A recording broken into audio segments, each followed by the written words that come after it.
নমস্কার বন্ধুরা, আমি মৌটুসি হোমকুক মৌটুসিতে সবাইকে অনেক অনেক ভালোবাসা স্বাগত জানিয়ে আরও একটি রান্না নিয়ে চলে আসলাম আপনাদের সামনে। আমি রান্না করব পায়েস, পরমান্ন রান্না করব। তো চলো ছোট্ট করে ক্লিপ তোমাদের সাথে শেয়ার করি।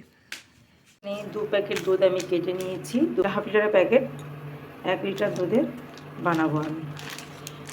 এখানে 1 লিটার দুধ আমি বসিয়ে দিয়েছি, জাল হবে এটা ভালো করে। এটা জাল দিয়ে একটু ঘন করব, তারপর আমি চাল দেব। তো 1 লিটার দুধের জন্য আমি কতটা চাল নিই দেখো। 1 লিটার দুধের জন্য আমি এই যে আমার এই মুষ্টির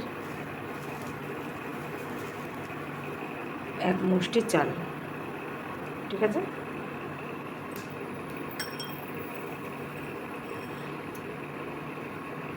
এখানে একটু পড়েছে, তো এই চালটা আমি বেশি ধোবো না, একবার ধুয়ে এই চালটা আমি দেবো, ঠিক আছে। পাটালি গুড়, খেজুর পাটালি গুড় টুকরো করে ভেঙে নিয়েছি, একটা ছোট্ট হামল দিস্তা দিয়ে ভেঙে রেখেছি। এই দেখুন এখানে কিছু কাজু বাদাম আর কিশমিশ ভিজিয়ে রেখেছি। কাজু বাদামটা আমার মেয়ে খায়, কিশমিশটা খায় না, সেই জন্য অল্প করে কিশমিশ দিয়েছি। তাও এখান থেকে বেছে বেছে কিশমিশগুলো আলাদা করবে, কাজুটা শুধু খাবে। আর এই যে চালটা আমি ধুয়ে রেখেছি দেখুন। আর এদিকে দেখুন দুধটা কিন্তু ফুটে গেছে, দুধটা ফুটে গেছে। এবার আমি চালটা দিয়ে দেবো। আমি কিন্তু আজকে পায়েসে কোনো রকম পাউডার যেটা দেয় লোকে, সেই মিল্ক পাউডারটা আমি কিন্তু ব্যবহার করব না। অনেকে মিল্ক পাউডার দিয়ে দুধ তাড়াতাড়ি ঘন করার জন্য দেয় আর কি, সেই জন্য তাড়াতাড়ি ঘন হয়ে যায়। আমি এমনি প্লেন যে দুধের প্যাকেট সেটাই দিলাম আপনাদের সামনে, দেখলেন। এর মধ্যে কোনো রকম মিল্ক পাউডার বা কোনো কিছু অ্যাড করবো না, বা ফুল ক্রিম মিল্কও নিই এটা, বা ডায়েট মিল্কও নয়, নর্মাল যে মাদার ডেয়ারি দুধের প্যাকেটটা সেটাই দিয়েছি। তো দেখুন ভালোভাবে দুধটা কিন্তু ফুটছে। এবার আমি এখন এটা কমিয়ে দেবো, কমিয়ে দিয়ে এবার আমি চালটা এতে দিয়ে দেবো। দিয়ে দিলাম চালটা দিয়ে একটু নেড়ে দেবো সাথে সাথে, নাহলে আবার দলা পেকে যেতে পারে। চালটা এবার দুধের সাথে ফুটবে, দুধটাও ঘন হবে, চালটাও সেদ্ধ হবে। তো আমি এইভাবেই পায়েস বানাই। আর আমি গুড়ের পায়েসে কোনো রকম এলাচের ফ্লেভার পছন্দ করি না, সেই জন্য এলাচ বা তেজপাতা আমি কোনোটাই কিন্তু ব্যবহার করি না এই পাটালি গুড়ের পায়েসে। পাটালি গুড়ের নিজস্ব একটা ফ্লেভার থাকে, সেই জন্য আমি কোনো রকম এলাচ বা তেজপাতা ব্যবহার করি। অনেকেই দেখি দেয়, খেজুর গুড়ের পায়েসে দেখি অনেকে এলাচ থেতো করে দিচ্ছে, তেজপাতা দিচ্ছে, আমি কোনো সময় দিই না। যখন শুধু চিনি বা মিষ্টি দিয়ে পায়েস করি তখন ব্যবহার করি এলাচের গুঁড়ো বা তেজপাতা। কিন্তু এই শীতকালে যে খেজুর গুড়ের পায়েস করি তাতে কিন্তু আমি দিই না। আমার এই গুড়ের ফ্লেভারটা খুব ভালো লাগে। তো চালটা ফুটুক, পরে আসছি আবার। যে কোনো দিনও পায়েস বানায়নি সেও এভাবে পায়েস বানাতে পারবে একবার দেখলে, এতটাই সহজভাবে আজকে শেয়ার করলাম। চালটা সেদ্ধ না হওয়া অবধি তো গুড় দেওয়া যাবে না। তো চালটা এখানে কিন্তু পুরোপুরি সেদ্ধ হয়ে গেছে, আমি একটা টিপে দেখেছি। তো এবার গুড়টা দেওয়ার পর আরেকটু ফোটাবো, সেই জন্য এখন আমি গুড়টা দেবো। দেওয়ার আগে এখানে যে কাজু কিশমিশগুলো ভিজিয়েছিলাম সেগুলো দিয়ে দিচ্ছি।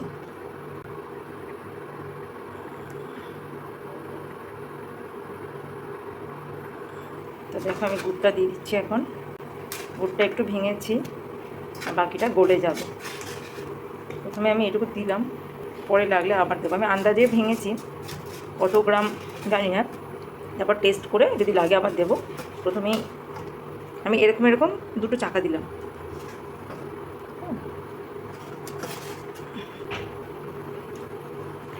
গুড়টা গললে পায়েসটা কিন্তু আবার একটু পাতলা হয়ে যাবে, একটু লিকুইড ফর্মে চলে আসবে, যেহেতু গুড়টা গলবে। সেই জন্য গুড়টা দেওয়ার পর আরও কিছুক্ষণ আমি ভালো করে ফুটিয়ে নেবো পায়েসটাকে। ব্যাস, আর কিচ্ছু দেওয়ার নেই। এটা একটু ফুটলে, গুড়টা পুরো মেল্ট হয়ে গেলে আমি এটা নামিয়ে নেবো। পায়েসটা নামিয়ে ঠান্ডা হতে দেবো, কারণ পায়েস পিঠে তো ঠান্ডাই ভালো লাগে, গরম গরম কিন্তু ভালো লাগে না। আর গরম অবস্থায় মিষ্টিও কম লাগে, ঠান্ডা হলে মিষ্টিটা আবার একটু বেশি লাগে। পায়েসটা কিন্তু হয়ে এসছে বন্ধুরা। তো দেখুন পায়েসটা কত ঘন হয়ে গেছে। এটাকে আমি আর জাল দেবো না, এবার আমি অফ করে দেবো। আর এটা এখন আমি এভাবে রেখে দেবো, ঠান্ডা হলে এটা আমি পরিবেশন করবো। একেবারে পুরোপুরি ঠান্ডা হবে, তারপর এই বেশি গরম ভাবটা চলে যাবে, তারপর এটা আমি ঢাকা দিয়ে রাখবো। এখন একটা এমন কিছু ঢাকা দিতে হবে যাতে বাষ্পটাও বেরিয়ে যায়, অথচ ঢাকাও দেওয়া হয়, সেরকম কিছু ছিদ্রযুক্ত কিছু এর মধ্যে ঢাকা দেবো আমি। তো পায়েসটা কিন্তু কত সুন্দর ক্ষীর হয়ে গেছে, ক্ষীরের মতো। এটা এখন ঠান্ডা হবে, আরও অনেক বেশি ঘন হয়ে যাবে, সেই জন্য আমি এটা এখন অফ করে দিচ্ছি। তো আর রঙটা তো দেখেই বুঝতে পারছেন কত সুন্দর একটা মিষ্টি কালার চলে এসছে গুড়ের পায়েসের। তো আর ফুটাবো না, এটা আমি অফ করে দিলাম।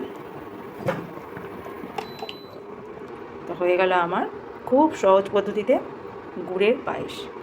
যে প্রথমবার পায়েস বানাবে, কোনো দিনও পায়েস বানায়নি, সেও কিন্তু এই পায়েসটা একবার দেখলেই খুব সহজভাবে বানিয়ে নিতে পারবে। কোনো ঝামেলা নেই, খেতেও কিন্তু অসাধারণ সুস্বাদু। আর গুড় যদি ভালো হয়, গুড়ের পায়েস খুব ভালো হয়। আর যদি এইভাবে রান্না করা যায় পায়েসটাকে, তো আর কোনো কথাই নেই। খুব সহজ পদ্ধতিতে ঝটপট ভীষণ টেস্টি পায়েস। তো বন্ধুরা, এটা এবার ঠান্ডা হলে আমি পরিবেশন করবো। এখন এটা রেখে দেবো। এখানে এই পায়েসটা একদম জমে গেছে। এবারে পায়েসটা আমি একটা বাটিতে তুলে নেব। তো দেখুন কীরকম সর পড়েছে।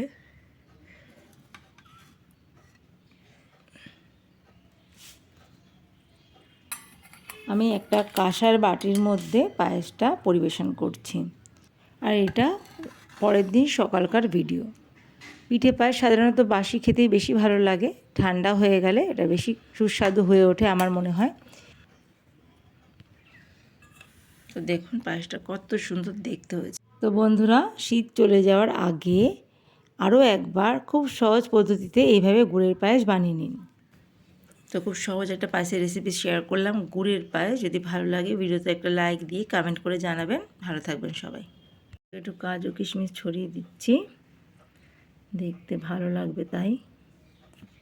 প্রথম থেকে শেষ পর্যন্ত ভিডিওটা যারা দেখলেন তাদেরকে জানাই অসংখ্য ধন্যবাদ। আর আমার চ্যানেলে যদি নতুন বন্ধু হয়ে থাকেন, অবশ্যই চ্যানেলটাকে সাবস্ক্রাইব করে রাখবেন। আর আমার এই ভিডিওটা যদি ফেসবুক পেজ থেকে দেখেন, তাহলে ফেসবুক পেজটাকে ফলো করে রাখবেন। খুব তাড়াতাড়ি দেখা হবে আবার নতুন একটা ভিডিওর সাথে, নতুন একটা দিনে। ততক্ষণ সবাই ভীষণ ভালো থাকবেন, সুস্থ থাকবেন।